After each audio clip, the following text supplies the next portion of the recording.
The National Weather Service confirms that an EF1 tornado ripped through Van Buren early Friday morning. The National Weather Service also saying that 2 other brief tornadoes also happened. Right there on your screen is the scene in River Valley as people in Van Buren are starting the cleanup process. This is drone video captured by Chief Meteorologist Scott Covert from our Sky 5 camera. You can see the extent of damages from roofs ripped off, homes to belongings tossed around. Crawford County Emergency Management tells us nearly 50 structures have damage, with a dozen of those considered extensive or destroyed. Storms this morning blew through Arkansas and Oklahoma, leaving behind damage, including downed power lines and trees, as well as flooded roads. This is a look at some of the pictures we've been seeing that show the impact of those storms. The storms caused thousands of people to lose power. Good evening. Thank you guys for joining us tonight on your 5 News at 10. I'm Rachel Williams, here with my one and only favorite meteorologist. Thanks. Just kidding.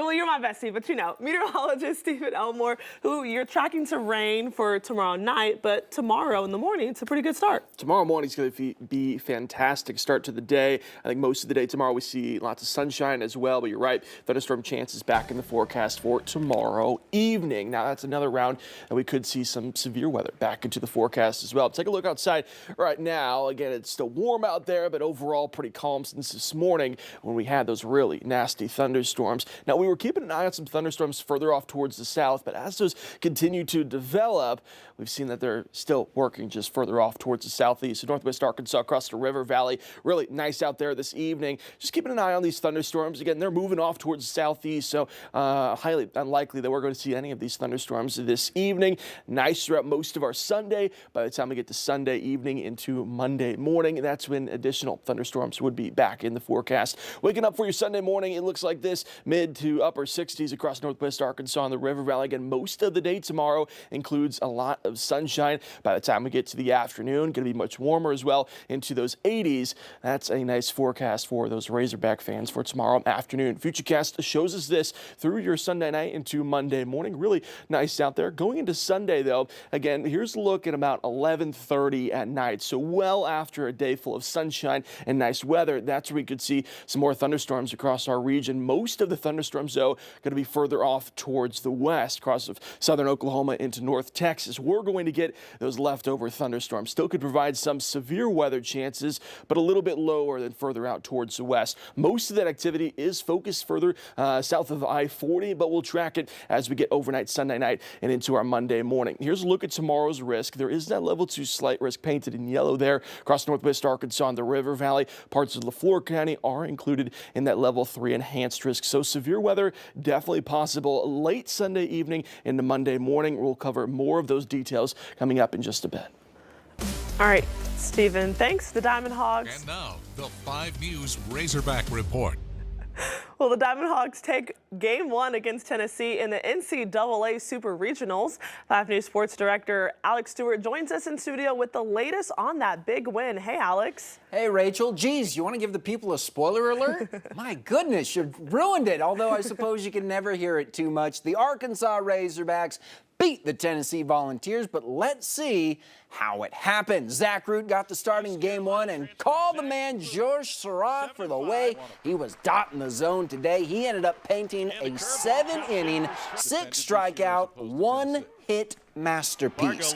However, the only problem was that the one hit was this one. After his perfect game was ended off an error, his no-hitter came to a close off a homer, and just like that, the Vols took the lead. But it wouldn't be for long. Bottom of the same frame, Ryder freaking Helfrich. Stay hot, why don't you? His 6th home run in his last 24 at-bats gives Arkansas the lead, and they would never look back. Take it with them the rest of the way as they topple Rocky Top 4-3 to move one victory away from the College World Series. No, I mean, whenever you got pitchers like the 2 guys we threw today, you're confident you can keep teams down, even a great hitting team like Tennessee. So, you know, they did it. Zach was outstanding, Gackel's outstanding, and just a real pitcher's duel.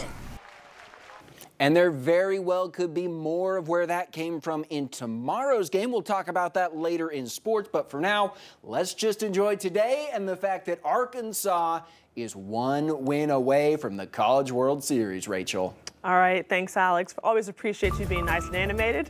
The search for Grant Hardin is now over. The former police chief of Gateway was taken back into custody Friday afternoon after nearly 2 weeks on the run and a day after U.S. Border Patrol was called in to assist.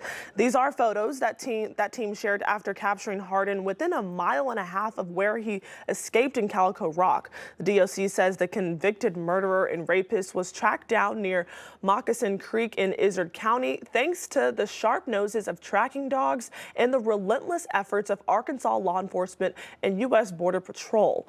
Hardin was brought back to the North Central unit for testing and then immediately transferred to Varner Supermax in Gold. The DOC also says Hardin will be interviewed in the coming days as he looked to uncover more information on how he spent the previous 12 days. Now, June is known as Pride Month, and it's a time to celebrate and honor the LGBTQ plus community and their contributions. Today, the Fort Smith Lambda Society held its annual Pride event. 5 News reporter Parker Abels was there for all the festivities and tells us just what this event meant to the LGBTQ plus community in the River Valley. The second year in a row, Fort Smith is home to the Lambda Society Pride event, where over 1,000 people were expected to celebrate Pride Month. The executive director of the event, Paige Braun, explains what this means to the community. It's really important to us, especially right now, with LGBTQ people facing so much fear and pushback. It's vital that our community comes together to show our support and stand with resilience. The Pride event included drag performances, vendors, prizes, and free mom hugs. Braun worked tirelessly to organize this event over the past few years, and to see it come to fruition means everything. We have spent the last 3 years just preparing to get to where we got last year to do a small one, and we hit the ground running this year ready to go with something bigger, better, and to really bring people together. And it is, you can almost see all of us almost come to tears watching this beautiful moment come from everything that we have spent years working to do. And all the work has been worth it to support her community. It's like a full circle moment for my life. When I was in foster care as a kid, I always wanted to find a way to pass on the love that everyone there gave to me. And this has been my way to do it, and to see so many people really rallying behind it to help make this dream come true, not only for me, but for everyone in this community. It's been beautiful. Now, they tell me that this event behind me is a place that everyone is welcome, and this community is so happy that they can have a place where they can come and be themselves. It's just a way for us to be ourselves, find a community, since you know how the world is.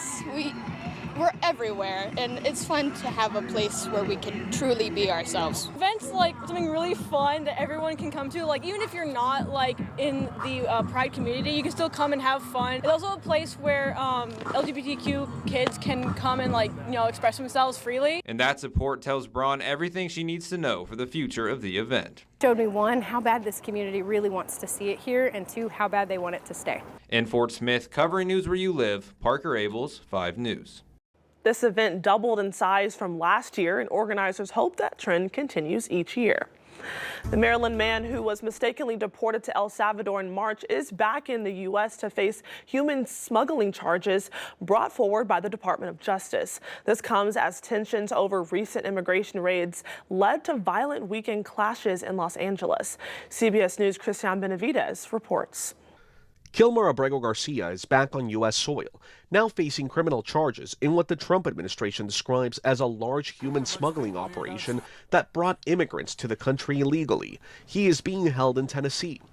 A federal grand jury indicting Abrego Garcia on 1 count of conspiracy to transport aliens and 1 count of unlawful transportation of undocumented aliens. The grand jury found that over the past 9 years, Abrego Garcia has played a significant role in an alien smuggling ring. Abrego Garcia's deportation to a maximum security prison in El Salvador became a flashpoint for President Trump's immigration crackdown after the administration admitted in court it had mistakenly deported him and vowed to never bring him back. What happened today is not the manner in which this would have been handled had Mr. Abrego Garcia never been improperly sent to El Salvador. What happened today is an abuse of power. Abrego Garcia's return to the U.S. comes as tensions over the administration's approach to immigration rise in Los Angeles. On Friday, protesters clashed with police after a series of immigration raids across Southern California, including one targeting businesses in downtown L.A.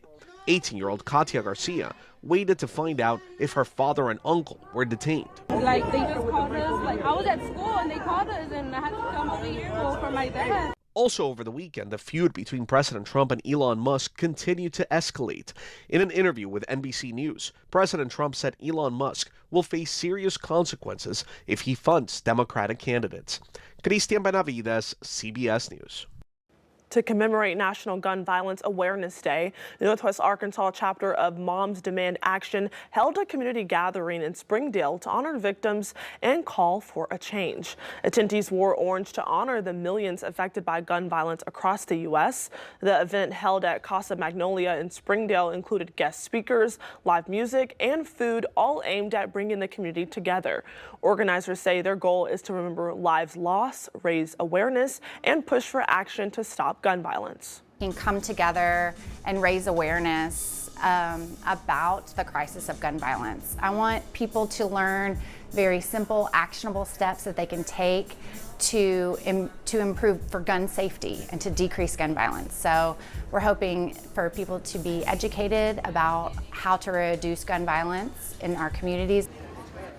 According to the National Wear Orange organization, people wear orange to honor Hydia Pendleton, a teen killed by gun violence, and to symbolize the bright color hunters wear to protect themselves and others. Brightwater is a center for the study of food at NWAC, hosting an open house today in Bentonville for anyone interested in a future career in the food industry. People were able to meet the chefs at Brightwater and tour their kitchen, as well as learning spaces. It happened earlier today at the Brightwater campus in Bentonville.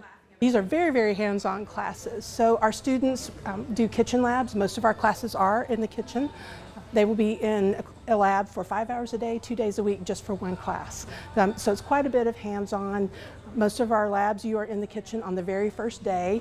Sometimes it's kind of basic. You're learning about the pointy end of the knife versus the handle.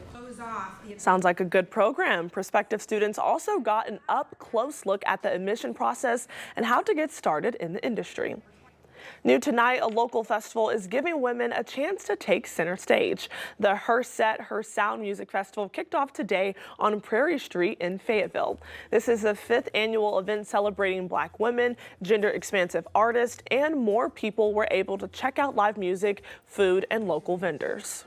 It's all about increasing, really, people know they belong when they see themselves in these different positions, whether it's on the dance floor, when it's on the stage, or behind the scenes. When you're able to see it, then you can also imagine yourself in it. And so I think it's about helping others reimagine what they can do with their gifts, what they can do with their talents, and who they can really be.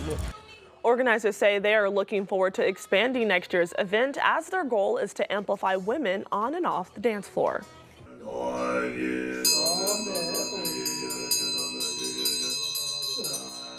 People coming together in Fayetteville for a healing ceremony held by the Tibetan Cultural Institute of Arkansas. Monks were on hand to perform the healing ceremony. The ceremony is designed to help bring peace and overcome challenges you are going through or family or friends might be going through. The Tibetan tradition is to reach a cultural heritage of chanting and rituals that have been passed down from thousands of years.